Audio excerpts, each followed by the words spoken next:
تو انہوں نے حضرت گنگوئی رحمہ اللہ کے ہاتھوں خط بھیجا ان کے پیر طریقت حضرت مولانا امداد اللہ مہاجر مکی رحمہ اللہ کو کہ آپ اپنے مرید مولانا گنگوئی کو فرمائیں کہ وہ مجھے بیعت کر لیں۔ تو جب خط وہاں گیا اور انہوں نے خط پیش کیا تو پتہ نہیں کیا اللہ رب العزت کو منظور تھا، حضرت مولانا امداد اللہ مہاجر مکی رحمہ اللہ نے خود بیعت فرما لی۔ یعنی جن کو کہہ رہے تھے کہ آپ میری بیعت کریں، ان کے پیر نے ان کو بیعت فرمایا، تو بہت بڑی نسبت ملی۔ 6 ماہ حضرت کے پاس حج پر وہیں خدمت میں رہے ہیں۔ حاجی امداد اللہ مہاجر مکی رحمہ اللہ کو بہت بڑا نام ہے اس دھرتی پہ، میں ان کی قبر پہ حاضر ہوا ہوں، جنت المعلیٰ مکہ مکرمہ میں ان کی قبر مبارک ہے۔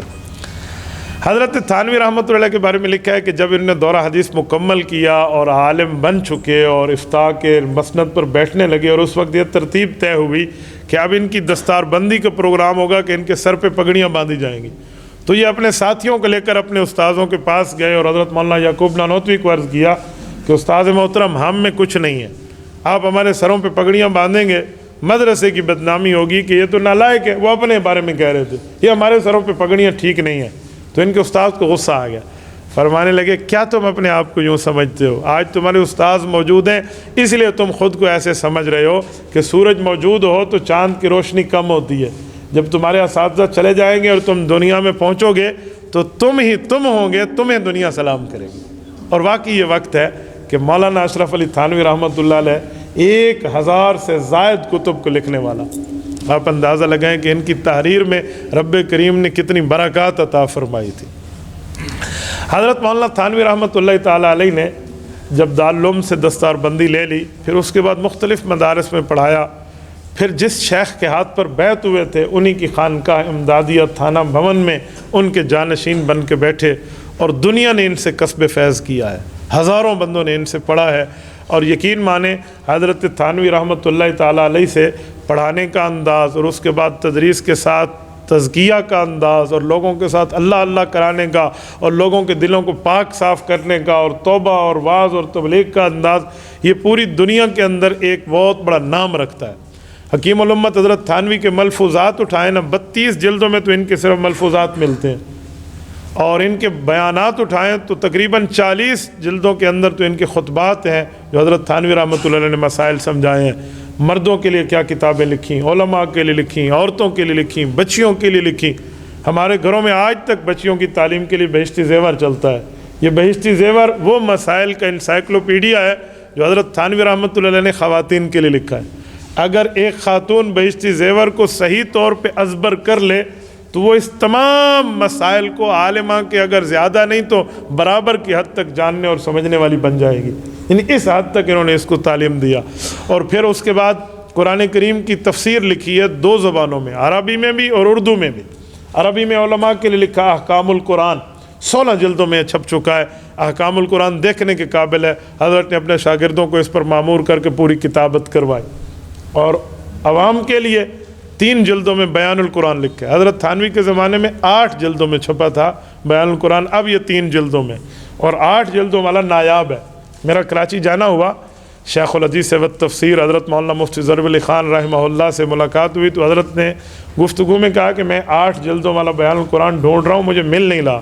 حضرت تھانوی رحمہ اللہ کے وقت جو چھپا تھا وہ کسی کے پاس ہو تو میں اسے 30,000 انعام دوں گا اور اس کی قیمت بھی دوں گا، مجھے دے دے۔ ہمارے والد محترم رحمہ اللہ کی قبر پہ اللہ کروڑوں ابو رحمت نازل فرمائے، انہوں نے یہ خرید کے اپنے پاس رکھا ہوا تھا۔ تو میں نے حضرت مفتی ضرب علی خان رحمہ اللہ خدمت میں عرض کیا کہ حضرت وہ میرے پاس ہے لیکن ملکیت ابا جان کی ہے، وہ نہیں دے رہے۔ تو حضرت نے بہت اصرار فرمایا لیکن حضرت والد صاحب کے پاس رہا، تو وہ 8 جلدوں والا نسخہ ہمارے پاس موجود ہے۔ حضرت تھانوی رحمہ اللہ نے جب یہ تحریر فرمایا اردو زبان میں تو آپ نے نام نامی سنا ہوگا حضرت مولانا سید انور شاہ کشمیری رحمہ اللہ کا۔ یہ اللہ نے اتنی بڑی ان کو صلاحیت عطا فرمائی تھی کہ جو بات دماغ میں پڑھ لیتے اور بٹھا لیتے وہ سالوں تک ایسے یاد رہتی جیسے کتاب کھول کے پڑھ رہے ہیں۔ بہاولپور کی عدالت میں 1926 میں یا غالباً 1932 میں آئے تھے، جی ہاں فروری 1932 میں جب ختم نبوت کا مسئلہ اٹھا تھا، تو عدالت میں آ کر جب حوالہ پیش کیا نا تو جج نے کہا کہ آپ حوالہ پیش کیسے کرتے ہیں، آپ کے پاس کتاب نہیں ہے، مرزائی مناظر کے پاس تو کتاب موجود ہے، آپ اس کو کہتے ہیں یہ غلط ہے اور میرا حوالہ ٹھیک ہے، آپ کے پاس پروف کیا ہے؟ تو مولانا انور شاہ کشمیری رحمہ اللہ نے فرمایا تھا، یہ ان کی وفات سے 2 سال پہلے کی بات ہے، 34 میں ان کی وفات ہے، فرمانے لگے کہ میں نے 35 سال پہلے اس کتاب کو پڑھایا ہے، آپ اس سے حوالہ لیجئے کتاب لے کر، اگر میرا لکھا ہوا حوالہ نہ ملے تو انور شاہ اپنی موت لکھ دے گا، یہ جھوٹ بول رہا ہے مرزا۔ تو جب اس سے کتاب لی گئی تو بعین ہی وہی عبارت نکلی جو مولانا انور شاہ نے کہا، یعنی اتنا بڑا بندہ۔ مولانا انور شاہ کشمیری رحمہ اللہ فرماتے تھے میں اردو زبان کو نہیں پڑھتا، اس میں علوم کی باتیں بہت کم ہیں۔ حضرت تھانوی کا جب بیان القرآن تفسیر پڑھی تو فرمان لگے کہ مجھے آج یہ بات یقین میں سمجھ آ گئی ہے کہ اردو زبان کے علوم بھی کم نہیں ہیں، اردو کو بھی اللہ پاک نے اپنے اندر علوم کی ایک وسعت عطا فرمائی ہے۔ تو یہ بیان القرآن حضرت تھانوی رحمہ اللہ کی ہے۔ مختلف کتب ہیں، یقین مانیں آپ کسی کتاب، ایسی کتابیں آپ حیران ہو جائیں۔ ایک کتاب کا نام ہے اغلاط العوام، وہ مسئلے لکھے ہیں جو عوام میں غلط مشہور ہیں، ان مسائل کو تحریر کیا ہے باقاعدہ، کہ جو غلط مسئلے مشہور ہیں، مثلا مغرب کے بعد جھاڑو نہ دو، جس گھر میں مغرب کے بعد جھاڑو آ گیا ان کے گھروں پر جھاڑو آ گیا، اس طرح کی غلط باتیں دنیا میں مشہور ہیں۔ حاجی بھائی یہ کر دیں، اور اس میں ایک غلط مسئلہ یہ ہے کہ جمعہ کے خطبے میں لوگ بیٹھتے ہیں، پہلے خطبے میں یوں ہاتھ باندھ کے، دوسرے خطبے میں ہاتھ اتحیات کی طرح رکھ کے، یہ عوام میں اس طرح کے غلط مسائل مشہور، تقریباً کوئی 800 کے لگ بھگ جو عوام میں غلط مسائل مشہور تھے، وہ باقاعدہ غلط مسئلوں کے نام سے ایک کتاب لکھ دی ہے، یعنی عوام کی اس طرح اصلاح کی، اور ایسے پیار سے سمجھاتے تھے کہ بڑا آدمی، چھوٹا آدمی، عالم، غیر عالم سب سمجھ جاتے۔ ایک مرتبہ کانپور کے ایک بزرگ کو ایک اشکال ہوا تو وہ حضرت تھانوی کے پاس ہے کہ میں نے آپ کا مسئلہ سنا ہے، مجھے سمجھ نہیں آیا۔ وہ نے اپنی رانگڑی زبان میں ان کو کہا نا کہ تو کیسا مولوی ہوئے، تو ہمیں نہ سمجھ، یعنی اس طرح نا غصے سے۔ تو حضرت تھانوی نے بڑے پیار سے بیٹھ کر بزرگوں آپ کا سوال کیا ہے، ذرا آرام سے کریں۔ انہوں نے کہا جی سوال یہ ہے، تو انہوں نے کہا ہماری بستی میں جمعہ نہیں ہوتا۔ کیوں نہیں ہوتا؟ ہم جمعے والے بستی والے مسلمان نہیں ہیں، حالانکہ بستیوں میں جمعہ نہیں ہے، جہاں فیسیلیٹیڈ بستیاں نہ ہوں تو پورے مسائل ہیں۔ تو حضرت تھانوی نے سوچا اس بوڑھے بابے کو میں کیا سمجھاؤں، اسے اب مسئلے سمجھاؤں تو اس کے دماغ میں نہیں آئے گی۔ تو کہا بستی والے مسلمان ہیں لیکن وہاں جمعہ، اچھا چلو یہ بتاؤ کبھی ہندوستان سے باہر بھی گئے ہو؟ انہوں نے کہا میں نے 2 بار حج کیا ہے۔ کہا پھر مسئلہ حل ہو گیا۔ کہاں حج پہ گئے تھے؟ کہا جی مکہ مکرمہ گیا، پھر مدینہ طیبہ حضور کی خدمت میں حاضری دی۔ تو کہا حج یہاں کانپور میں کر لیتے، مکہ مکرمہ کیوں گئے؟ انہوں نے کہا حضرت یہاں حج کی شرطیں پوری نہیں ہیں۔ کہا ہماری شریعت بتاتی ہے دیہات میں جمعہ کی شرطیں پوری نہیں ہیں۔ کہا اچھا وہ جو مسئلہ سمجھ آ گیا، یعنی اس طرح پیار کے انداز میں حضرت سمجھاتے۔ اور میں ایک بات مزید آپ کی خدمت میں کہوں، ہمارے بانی پاکستان قائد اعظم محمد علی جناح کا حضرت تھانوی سے بڑا قرب، بڑا پیار، بڑا تعلق، بڑی شفقتیں اور دعائیں کو حصول کا معاملہ رہا ہے۔ حضرت تھانوی رحمۃ اللہ علیہ کو جھانسی کے الیکشن میں، جب قائد اعظم کی مسلم لیگ الیکشن لڑ رہی تھی جھانسی میں، تو قائد اعظم نے انہی کے پاس خط لکھ کر ان سے تعاون کی درخواست کی تھی۔ تو حضرت تھانوی رحمہ اللہ نے اس وقت 2 قومی نظریہ پر کتاب لکھی تھی، جو بعد میں ہمارا ایک ملکی بیانیہ بنا ہے۔ 2 قومی نظریہ کا مطلب ہے کہ ہندو کا ایک اپنا کانسیپٹ ہے اور مسلمان کا اپنا تصور ہے۔ تو مسلمانوں کے ہاں جو غذا ہے گائے، وہ ہندو کا خدا ہے، تو یہ ایک چیز نہیں ہو سکتے۔ تو اسی بات کو لے کر ملک پاکستان کے 2 قومی نظریے کا ایک نعرہ بنا ہے، اس میں حضرت تھانوی رحمہ اللہ شامل ہے۔ قائد اعظم محمد علی جناح نے ان کو کہا تھا کہ آپ اپنے جیسا تو نہیں، چلو اپنے شاگردوں میں کوئی تگڑا بندہ 1-2 آدمی میرے ساتھ کر دے جو میری دینی رہنمائی کریں، اور پھر اگر ملک پاکستان ہم نے حاصل کر لیا تو اس میں ہم چاہیں گے کہ ہم اسلامی نظام نافذ کریں، تو آپ اس کے بارے میں ہماری کوئی رہنمائی فرمائیں۔ تو قائد اعظم اردو کم اور انگلش زیادہ بولتے اور سمجھتے تھے، ان کی زبان اکثر انگلش تھی۔ تو مولانا محمد علی جوہر رحمہ اللہ نے علامہ شبلی نعمانی کی کتاب الفاروق، جس میں حضرت عمر رضی اللہ عنہ کے پورے لاز کے پوری باتیں لکھی ہیں کہ لا کس طرح نافذ کرنا چاہیے قانون اسلامی، اس کا انگلش ترجمہ کر کے قائد اعظم کو دیا تھا۔ تو انہوں نے کہا جی میری زندگی رہی تو میں اسلاف عمر کو نافذ کروں گا۔ اور حضرت تھانوی رحمہ اللہ کہا کہ آپ ہمیں 2 بندے دیں۔ تو حضرت تھانوی رحمہ اللہ نے جو 2 بندے حکیم الامت نے دیے ہیں قائد اعظم کو، ایک علامہ شبیر احمد عثمانی رحمہ اللہ ہے، اور ایک مولانا ظفر احمد عثمانی رحمہ اللہ حضرت تھانوی کے بھانجے ہیں۔ اور مولانا ظفر احمد عثمانی بھانجے، ان کو بیٹا بنایا ہوا تھا حضرت تھانوی رحمہ اللہ نے۔ ان کی حضرت تھانوی کی اپنی اولاد نرینہ نہیں ہیں، بچے نہیں تھے ان کے۔ تو مولانا ظفر احمد عثمانی اور قائد اعظم محمد علی جناح کے ساتھ علامہ ظفر احمد عثمانی اور مولانا شبیر احمد ایسے ساتھ رہے ہیں کہ یہ بانیان پاکستان میں ان کا نام ہے۔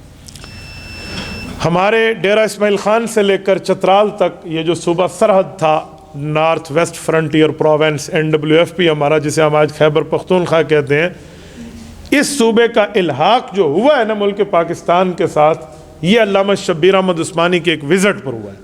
انہوں نے یہاں سے لے کر آخر تک چترال کی فلک بوش چوٹیوں تک جو ہے نا وہاں پر دورہ کیا اور اس کو پاکستان کا حصہ بنوایا.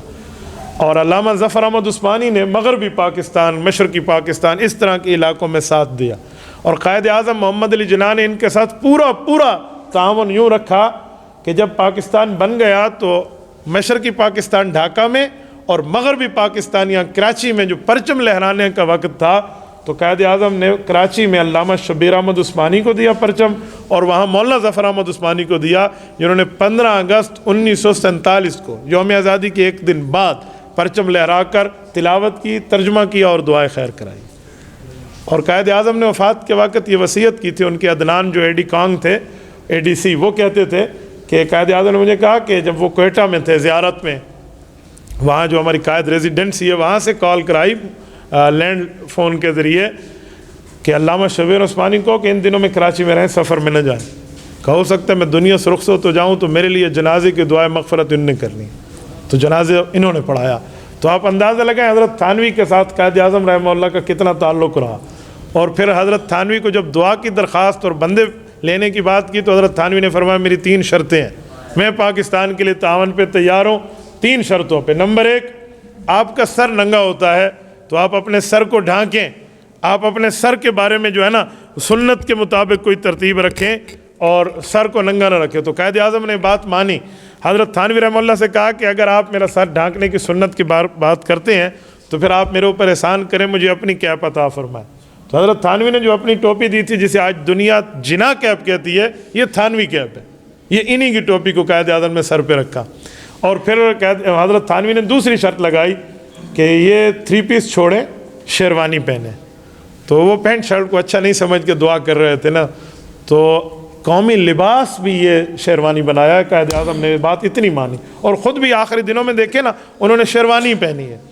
اور تیسری شرط کہی کہ رسالت مآب صلی اللہ علیہ وسلم مفتوحہ علاقوں میں اپنے ہاتھ میں عصا رکھتے تھے. یہ دکھائیں جو آج ہم جمعہ میں اپنے ہاتھ میں یہ عصا پکڑتے ہیں نا، یہ خطبہ، یہ مفتوحہ علاقوں میں، فتح شدہ ایریا میں رسالت مآب علیہ السلام کے ہاتھ میں بعض اوقات عصا ہوتا، بعض اوقات تلوار ہوتی. تو یہ عصا رکھنا یہ سنت ہے. تو آج تک اسے جمعہ کے خطبے میں رکھا جاتا ہے. تو انہوں نے عصا کا، قائد اعظم کہا کہ آپ اپنے ہاتھ میں ایک اسٹک اور ایک لاٹھی رکھیے. تو یہ بھی اپنی لاٹھی بھجوا دی.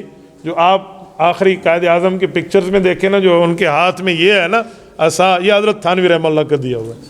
تو اس شرطوں پر انہوں نے دعا کی ہے اور پھر آج پاکستان کا آپ کے سامنے ہے.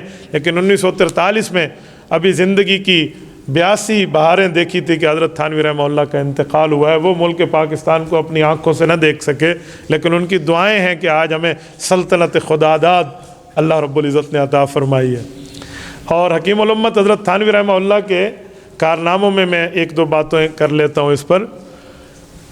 امام اعظم ابو حنیفہ رحمہ اللہ نے جتنے مسائل صحابہ کرام سے پڑھ کے امت کے لیے لکھے ہیں، نماز کے اتنے مسائل، روزے کے اتنے مسائل، حج کے اتنے مسائل، زکوٰۃ کے اتنے مسائل، اذان کے، غمی خوش، تمام ترتیبوں میں جو مسائل ہیں، لاکھوں میں مسائل بنتے ہیں شریعت میں.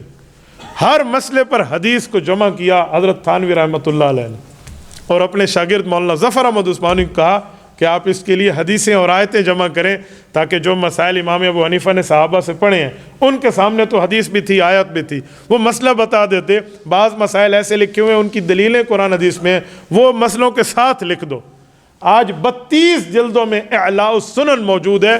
یہ پوری دنیا اسلام میں احناف کا وہ انسائکلوپیڈیا ہے جو ہر مسئلے پر یا آیت موجود ہے یا پیغمبر کی حدیث یا صحابہ کرام کا فتویٰ موجود. تقریباً کوئی فقہ حنفی کے 12,90,000 مسائل بنتے ہیں. یعنی صرف نماز کے اللہ اکبر سے لے کر سلام تک 70,000 مسائل ہیں، ان پر پوری ترتیب سے لکھ دیا ہے. یہ حضرت تھانوی رحمۃ اللہ تعالیٰ علیہ کا کارنامہ ہے. یہ کرم کرا. پھر اس کے بعد حضرت تھانوی پر الزامات لوگوں نے لگائے. ایک مولوی صاحب نے جا کر ہندوستان سے اٹھا اور سعودیہ میں جا کر فتویٰ ڈال دیا کہ جی یہ اس طرح غلط کہتے ہیں، اور وہاں سے ان سے فتویٰ لیا چوری میں اور اس کو چھاپ دیا حسام الحرمین کے نام سے. حضرت تھانوی رحمہ اللہ پہ الزام لگایا کہ یہ رسول اللہ کے منکر ہیں، اس طرح.